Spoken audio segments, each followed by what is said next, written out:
Purple Tree Group, connecting people, building communities, helping clients to build multi-generational wealth through real estate. So the next topic that we had. Yeah, we work with a lot of clients who do have family members abroad, and the question of foreigners and how long it's gonna take the bans that the government put in place, and who is considered a foreigner. Right. Yes. So yeah, we've been seeing a lot of questions in this area as well. As you're probably aware, as of January 1st, 2023, there's a ban now on foreign buyers buying residential property in Canada. It mostly applies to, the larger cities and, the more sort of populous cities, but it applies quite broadly across Canada. That's number one. Number two, in terms of who are foreigners, and a foreigner is basically anyone who's not a Canadian citizen, who's not a permanent resident, or is not a registered Indian. So if you're not a Canadian citizen or a permanent resident, you won't really be able to buy property, residential property in Canada for the next 2 years. This ban will expire in 2 years, so January 1st, 2025, it should expire unless it's renewed by the government.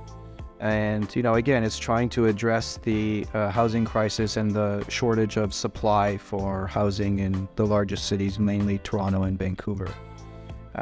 In terms of your earlier question regarding family members buying, and, that is a little more challenging because, in the past, lawyers have drafted trust agreements or, incorporated corporations that would, be the purchaser in a transaction, or in the event of a trust, the, trustee would be the registered owner of the property, but the beneficial owner would be somebody else.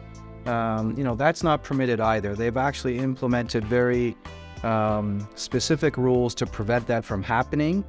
And, in this situation, so anyone participating or facilitating a prohibited real estate transaction is guilty of an offense and could be liable up to a $10,000 fine. So they've put some very serious consequences on lawyers for even participating or facilitating in a transaction of this nature. And they're essentially relying on lawyers to become the enforcement arm of the government in making sure these transactions don't happen. So yeah, it creates a lot of liability for lawyers, actually. Of course. So what I'm hearing, if you are Canadian citizen or you have permanent residency, you can still invest in real estate, but not if you have not applied for Canadian citizenship or permanent residency. Is that correct? Correct, yeah. So you can be a Canadian citizen, obviously, and buy real estate, and you don't have to be actually residing in Canada. So you could be a Canadian citizen residing abroad, but still be eligible to buy residential real estate in Canada. There are some exceptions as well, which I'm sure we'll get to in a minute, but mainly it's foreigners who aren't Canadian citizen or permanent residents. But temporary residents, there are some exceptions for them. And we can get to that in a minute, but those are the main individuals, foreigners who don't have Canadian status. Yeah, exemptions. Let's talk about the exemptions. Who are exempt from that? Yeah, so people who are exempt are, temporary residents. It could be students who are here on a student visa, or people who are here on a work visa. Those are individuals who would be exempt. And for temporary residents who are students, there are a number of conditions that apply in order for them to be able to purchase residential property in Canada. And they would have to be, registered in an approved institution. They would have to file income tax returns in each of the 5 taxation years preceding the year of purchase. They would have to physically be present in Canada for 244 days in each of the 5 preceding years.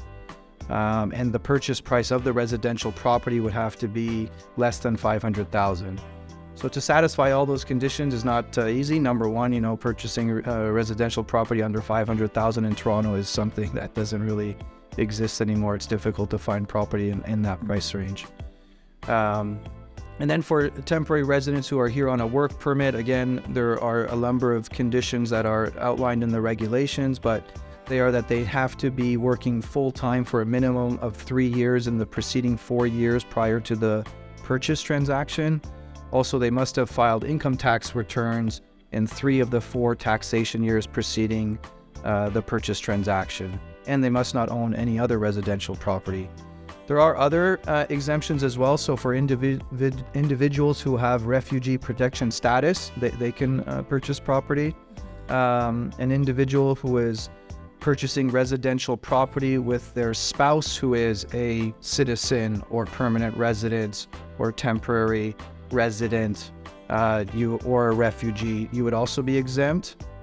There's also another category of exemptions that apply if you acquire property through death, divorce, separation, or a gift. That and the individual acquiring the property is a foreigner. You would be exempt.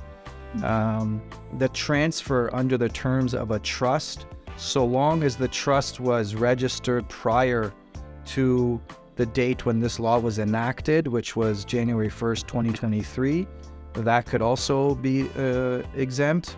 And finally, for secured creditors. So in the event of a mortgage default, let's say the private mortgagee is a foreigner, they can again acquire that property in the event that the borrower has defaulted on their mortgage, and now the property has to go to power of sale and the mortgagee has to sell the property. So those individuals would be exempt. A very sort of small category of exemptions. I don't think they're going to really be applicable to many people. Okay, that's great.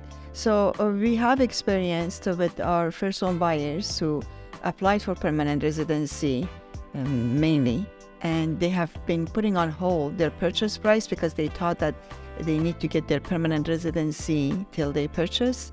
However, based on what I'm hearing, if they meet the requirements, they can purchase a property. Yeah, I mean, like I said, there are several exemptions, but it's probably best for those individuals to consult a real estate lawyer to make sure they qualify before making a significant, purchase transaction. Of course. Any other questions, Vlad? With regards to this topic, no, it's pretty clear. Okay. Yeah.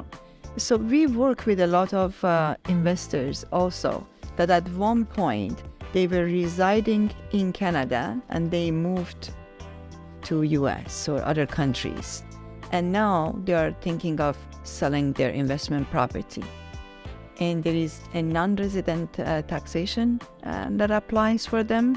Can you tell us more about this? What are the implications? Yes, that's correct.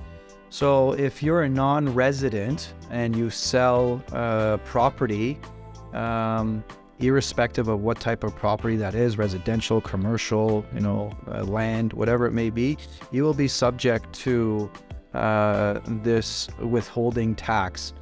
And the withholding tax is to ensure non-residents, they also pay the capital gains tax that, every other Canadian citizen pays as well. And a non-resident is defined as anyone who resides outside of Canada for more than 6 months out of any calendar year. So if let's say they sell their property this year in February, when the withholding tax will take how long, and when the government of Canada is going to look at their file? So the withholding tax is typically 25% of the purchase price.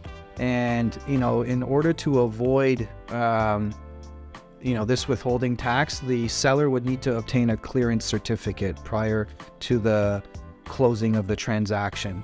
So if on closing the seller has a clearance certificate from the CRA, there will be no withholding tax. But if they don't, and they typically don't, the purchaser's lawyer will typically hold back 25% of the purchase price from the closing. Those funds will remain in the purchaser's trust account until the seller can provide a clearance certificate from CRA. This can become potentially problematic for a seller who needs all those funds to discharge a mortgage, because 25% of the purchase price will not be provided to the seller. And if their mortgage is, a substantial amount of the purchase price, they will be able to close the transaction. That's right. So, it's important to get the proper advice beforehand and to consult, a real estate lawyer and your accountant to make sure what those tax implications will be.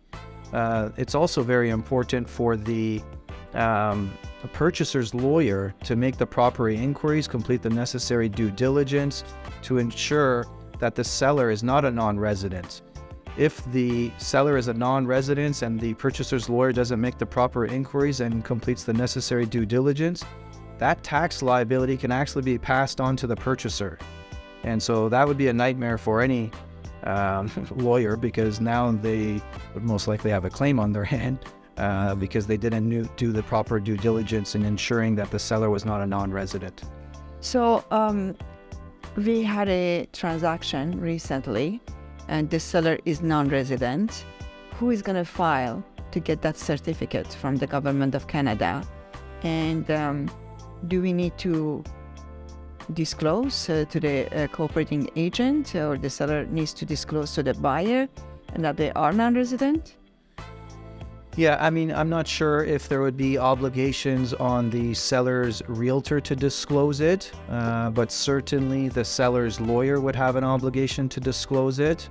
If in cooperation, I think it's the right thing to do between realtors to also disclose it, but I don't know of any particular legal obligation. And in terms of responsibility, it is the seller's responsibility to get that clearance certificate. And typically it's handled by the accountant. I've had some savvy clients who actually do the application to CRA themselves, but usually, you want to get an accountant involved to complete the necessary filings. The other thing that's important to keep in mind is these certificates, clearance certificates, because of COVID, there is again a significant backlog, and CRA, sometimes we hear is taking 8 to 10 months to process these types of certificates. So the sooner you get ahead of it, the better it will be. Obviously, you can't get ahead too much because you only really know what the tax liability will be once you sell the property. But for a seller in that type of situation, they may want to obtain a longer, closing to ensure that these types of issues are addressed.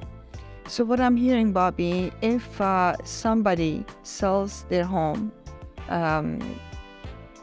they need to definitely get the clearance certificate from the government to the accountant. And the accountant, of course, needs to be in communication with their lawyer, the seller's lawyer. And the seller's lawyer would communicate to the buyer's lawyer that this property is a non-resident property. What if the seller's lawyer does not disclose that information to the buyer's lawyer? What if the deal closes and years later that seller did not pay the capital gain? And is there a time period that? Yeah, the seller has an obligation to disclose this. And the seller's lawyer also has an obligation to disclose it. It's part of one of the standard closing documents whereby they need to declare whether they are a non-resident or not. So it is standard, but sometimes just doing the basic sort of work that's required to complete a transaction is not sufficient. If you have reason to believe that the seller is a non-resident, even though they've signed a declaration saying that they are, that can still create complications, and you would need to, the purchaser's lawyer would need to complete further due diligence to determine whether the seller really in fact is a non-resident or not. Because that, like I said earlier, that tax liability can be transferred to the purchaser. So long as that 25% is withheld interest, then it shouldn't be any problem for closing. Am I right? Correct. So as soon as you discover that the seller is a non-resident, then at that point, the purchaser's lawyer would hold back 25% of the purchase price. Those funds would remain in the purchaser's lawyer's trust account until the seller provides a clearance certificate. And usually they'll provide you some kind of tax bill from CRA that, X amount is owed. The holdback amount is used to pay the tax liability, and any remaining balance would be released to the seller at that point. And that process for the clearance certificate could take up to a year. Yeah, in the past, prior to COVID, these clearance certificates were being produced in like 3 to 4 months. But, as a result of COVID, we've seen significant delays, and I've seen it take as long as 8 to 10 months now. Okay, perfect. Anything else? No, I think that's been great coverage. Just wanted to do a quick plug for our services as well. For sure. And we're a premier real estate team operating out of Toronto, Ontario. We're servicing the GTA, Greater Toronto Area. That's true for Mitra and I. And our purpose is to connect people and build communities, and of course help our clients build real estate wealth, or wealth related on real estate. And it is a part of our job to connect people, potential clients, or clients that we have with experts. And this is one such conversation. So, we're covering a very specific set of topics right now. Every time, though, there is a real estate transaction, we've heard this repeatedly from Bobby, it's important to involve at least 3 experts in the process. It's a real estate lawyer, it's an accountant, it's a real estate agent. So talk to people in those professions that you trust. Make sure to get sound advice, that you trust the person advising you on the particular topic of interest, so that there isn't any complications in the process.